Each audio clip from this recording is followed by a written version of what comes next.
everyone, welcome to Wow, amazing! Wow, amazing!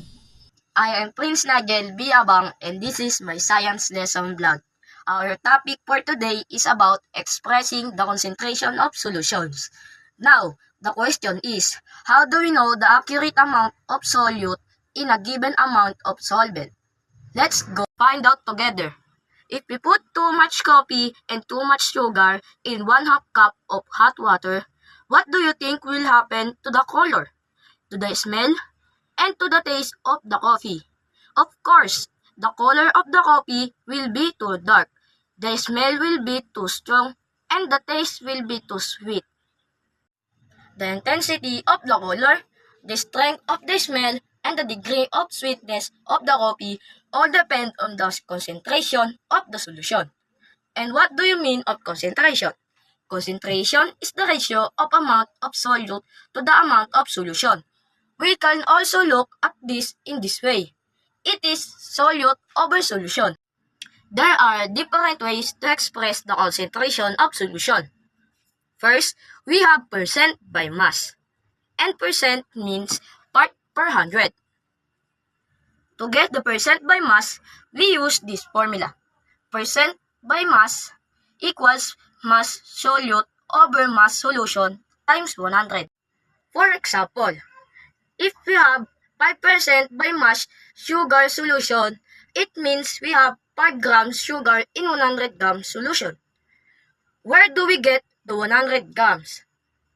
Because, again, from percent by mass, we will use the part per 100.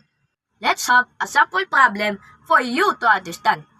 What is the percent by mass of salt solution prepared by dissolving 20 grams of salt in 80 grams of solution? Percent by mass is what is asked in the problem. And for our given, we have 20 grams of salt, which is the mass solute, and 80 grams, which is the mass of solution.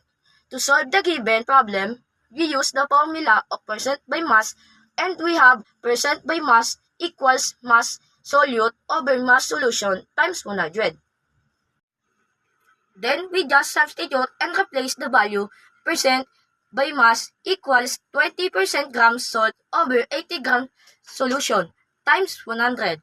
We cancel out the units and divide 20 to 80 and we will get 0.25. Then multiply it by 100 and we will finally get the percent by mass, which is 25%. Another way of expressing the concentration of solution is the percent by volume. This is the same with percent by mass, but we use the volume. And the formula to get the percent by volume is percent by volume equals volume of the solute over the volume of solution times 100.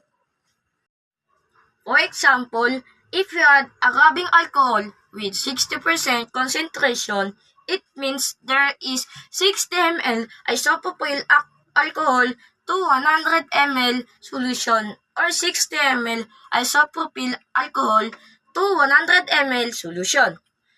Let's have a sample problem. What is the percent by volume of the 45 ml alcohol in 150 ml solution? The percent by volume is what is asked in the problem. And the given are 45 ml alcohol, which is volume of solute, and 150 ml, which is the volume of solution. The formula to find percent by volume is percent by volume equals the volume of solute over the volume of the solution times 100.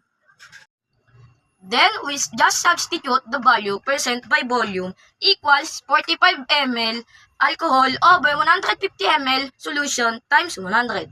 We canceled out the units, then divide 45 to 150 and we will get 0.3. Then multiply it by 100 and we finally get the percent by volume, which is 30%. That ends my wow amazing knowledge. I hope that you learned something from this video. Thank you for watching. Bye-bye!